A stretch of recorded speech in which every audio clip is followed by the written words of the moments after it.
shopping mall for the first time. There was a multitude of goodies on offer that made me salivate thinking about everything I would suddenly be able to do in life. Superpowers, money, age and ability to customize my appearance were just some of a long list of things I could explore. It was like being granted an infinite amount of wishes.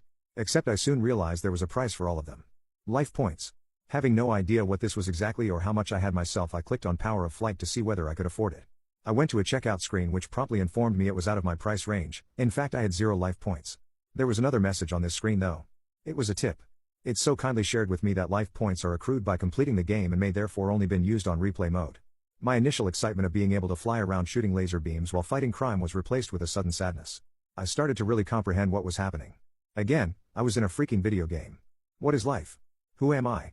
Am I real? Was everyone around me an NPC? Was this like that Rick and Morty episode where I'm just some Roy? Shedding a tear, I noticed in my peripheral vision a police officer approaching me.